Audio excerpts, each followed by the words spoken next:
he says in one thing, everybody can come there and pray. Well, Mr. Reeves can't come and pray. Yeah, but he's been so bad, it's just confusing. OPD dispatch, da-da-da-da-da-da-da. This is the same thing, January 20, that she informed that they had voted on January 20th by the board of directors.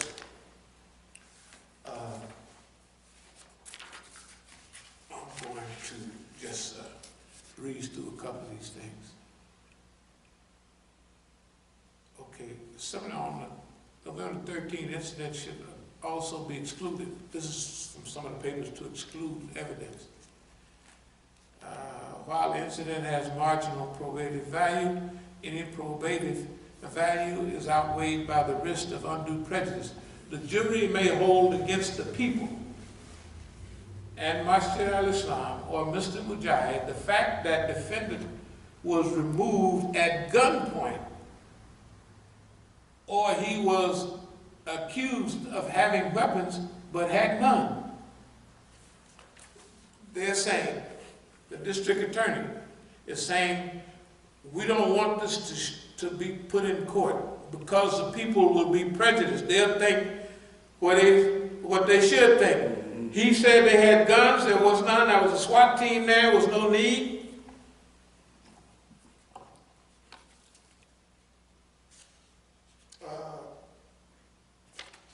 I'm going to move fast here. But in this case, they just threw all this out. The jury was out, like I say, it was a magic jury. The jury was out maybe 38 minutes, something like that. It wasn't out no time. They rolled in. They had all the cookies and stuff out there for them. They rolled them in there, and they didn't even eat them. They just said and they walked right off. I'm telling you, it was 38 minutes. I don't think they ate none of that stuff. Officers since advised the subject matching Reeves' description, exiting the building. Officers made contact with Reeves at the front door. He was holding a green travel bag. Officers ordered him to come out. He complied with the officer's command and was taken into custody without incident. Remember, I'm coming out of the building. They don't ask me, do you belong in that building, or you have any? They don't ask me. Never, never, never have you ever heard the police say, do you have a right to be there? In one case down there, when he shot the dog, it says in these papers that I showed them evidence, or they can say conflicting evidence, about ownership. But they said, well, we checked and it says this is in Abdul-Malik's name. I said, so I went into the thing and showed them. I had everything, I had driver's license, not driver's license, but you know, ID on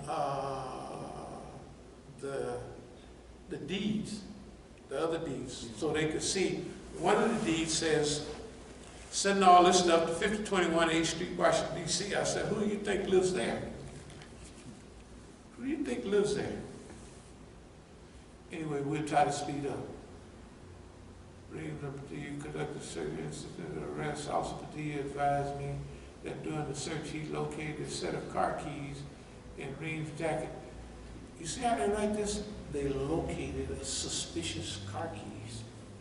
You know, like there's something wrong with everything that they write this, with everything that I'm associated with, is something spooky about it. I was also advised by Mukhtar that he had located a plastic clear tote bag, black travel bag, near the front door, which contained documents, tax form, property accounting form. Mukhtar advised that these documents belong to the organization and are kept in the office inside the building. He told me that the documents did not belong to Reeves. Anyway, the documents found in Reeves' bag were returned to Mukhtar on the scene. They took my stuff that I brought from here and gave it to him. They take my money that's mine and they give it to him. That's why people think I should be mad. But I'm smiling. You know why? Because all of this is just like the jury. The jury said, they asked Mukhtar, did you give the district attorney a photocopy of Mr. Reeves' passport and another picture? He said, yes. Now, he got that out of my paperwork. He says, where did you get that? He said, he sent it to me. Talk about me. The jury almost got up and walked out. It's ridiculous. It's ridiculous. Why would we be into this stuff all of these years and I sent him, hey man, it's sweet. Okay, and he gave a copy of it to the DA, and the DA, because in the court, I saw the piece of paper. They wanted me to see it. The person. So I told the lawyer, I said, that came out of my paperwork. Where did he get, where did that come from? So she turned to the DA and said, where did this come from? He said, I got it from so-and-so. So in the court they said, what's the origin of all this? So Mukhtar says, I sent it to him. I'm going to speed up. Based on Mukhtar's statement, Reeves was voted out of the organization and did not have permission. I'm going to go on and read a few of these things, what they said in court, and I'm going to wrap it up if it's all right. Okay. This is a case about a property dispute. This is not about a property dispute. This is what the lawyer wants to make it. The white lawyer that's working with the system. All of this stuff that happened, they arranged it and they wanted to come out basically like this. About a power struggle. The DA's star witness told you that himself. He told you that the Alameda County Civil Courts threw out his case. His request that Mr. Reeves be forced to stay away from the mosque because it was a property dispute. So when that failed, Mr. Mujahid called the police and is trying to use the criminal justice system to win a property dispute. It's just a basic fitna. It's not a property dispute. I told him in the court right away, even the jury heard it, but I said, hold it. This is not a property dispute. You're misrepresenting evidence. This is an attack by the government against a private citizen. It has nothing to do with property dispute. And you can tell they believe me. The DA is compliant with Mr. Mujahid's misuse of this criminal courtroom by asking you to convict.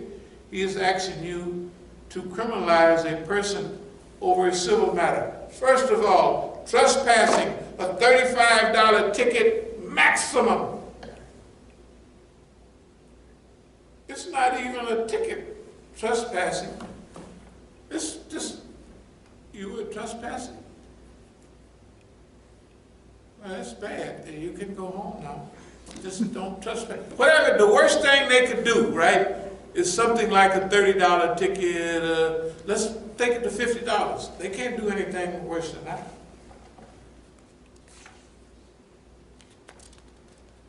Let me see. Let's discuss whether they've proven he didn't own it. No, they haven't. In fact, this is the closing statement of the lawyer. In fact, that's the opposite. We know he filed a deed in 1981. His name is on the deed. And we know that no deed has been filed since. In other words, he would have to get another deed. And they can't give him another deed because that means the property has not changed hands. If you have a reasonable doubt about whether he is the owner of this NG, I do not have to convince you he was. Okay, now, I want to return, they're saying something about the pool or something, and giving a Mr. And here the conclusion that Mr. Reams had the right to be there, and the conclusion that Mujahid had no authority whatsoever to exclude him, or not only reasonable, they're likely. There's no real evidence that there was no evidence other than Mr. Mujahid's word that he was anything but the mailing address for the county assessors. You know, when you say, send this to Johnny Jones. No proof he was the owner, agent, or person in lawful possession. Nothing disproving Mr. Reams' right to be there. Nothing disproving he was the person in lawful possession. When the government relies entirely on CE, like they have done in this case, your decisions become much easier. And that's because we have an instruction on what to do in this scenario. The judge will tell you that when you come across circumstantial evidence, and one interpretation of that evidence points to guilt and the other to innocent, you must disregard the one that points to guilt and accept the one that points to innocence. In other words, they got to prove their case. If there's two evidences sitting there, and one points toward guilt and one points toward innocence, you got to take the one that says innocent. December 2013, that's 2012 and 2014. This is about a timetable. Give 3 different answers for when he became CEO. Said, he started considering himself CEO. Now there's a rule about CEO. You can't be another member of that, but we'll get to that in a minute. The boy just is a dummy. Considered himself CEO in his mind in 2012. They're asking him, when did you become CEO? Oh. Then finally settled on December 2013. He said all 6 board members were present, all unanimously agreed that minutes were taken, which is required by law. Where are the minutes? You know the minutes. I have a meeting in December 2013, a regular meeting program, let's call it a program. He comes in, interrupts the program, him and Khadijah, with cameras and talking loud. So, that meeting, after we wrap up and say goodbye to everybody, supposedly, actually, we didn't do that. We stayed there until they left. That's the one when I told everybody, stand down, just take it easy. I said, I do this all the time.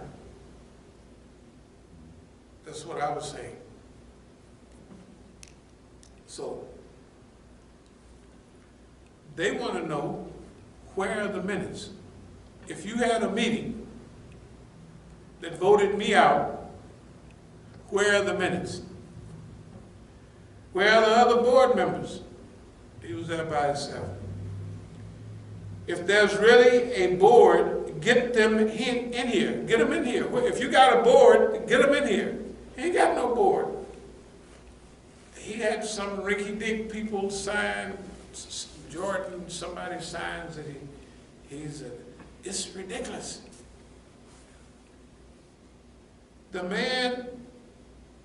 This man met with the DA 4 times. He brought pictures of the defendant in a squad car because he thought that would help his case. He gave the district attorney photocopies of the passport, photocopy of his driver's license, But when I asked him why he didn't provide the DA with minutes from the meeting where Clarence Reams was voted out, where Mr. Mujahid was given any authority whatsoever to kick him off the property, he said he didn't think it was necessary. That's what he's saying. No, I didn't think it was. Now, they arranged this. This is part of their trick too. When I come to the big court, they could bring all of these people in. See, this is a little one. This is a partial trap. This right here. You got to see it the way it is. You got to think from all positions. When I come to court on the big stuff, and then I say, they don't have this, they don't have that, because this, that, and another, they could say, yes, we do have that, we have this, we have that. You see what I mean? They could bring in the liars that they had at the bank. They even had Hashim Alauddin there. They had all kind of people at the bank writing letters. They had all of that stuff going on. They didn't have them there because they wanted me to win this case. They wanted me to win this case, and they didn't want me to testify. Actually, I didn't testify because I wanted them to do what they wanted to do. And the judge knew, and the lawyer knew. My lawyer, when I was up near Reno coming into Oakland, she called me that night, Mr. Reams, you have other properties, why don't you just let them out? I said, lady, you must be stupid. I don't want you as a lawyer no more. When I was in the court, I told the judge, I said, I do not want her as a lawyer. I said, I want to fight this case myself. He said, we don't have time.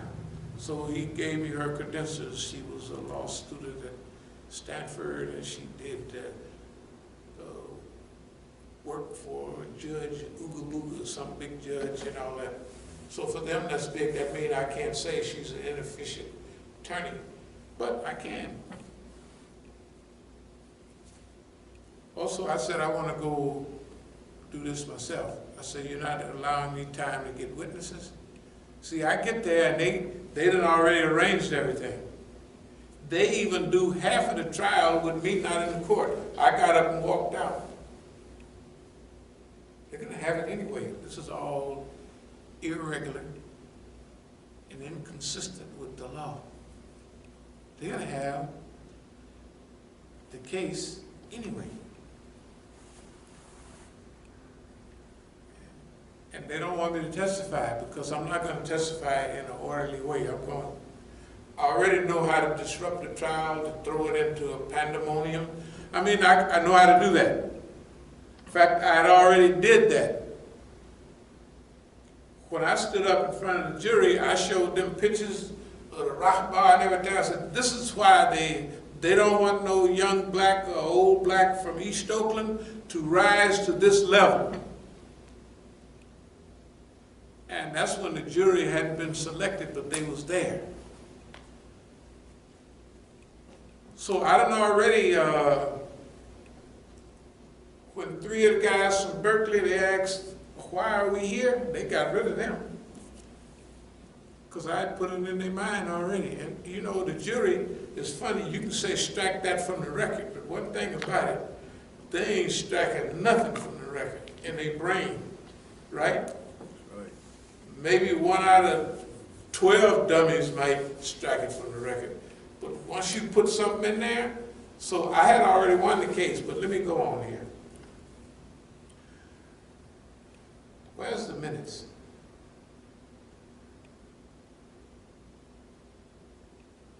But who showed up? People who care, people who with an interest.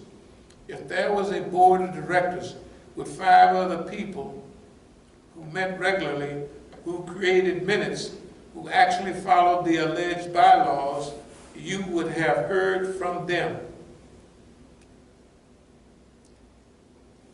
Now they have what they did with the paperwork of getting the Bank of America, you know what I mean, to cooperate. Okay. Now, he did this with their gun.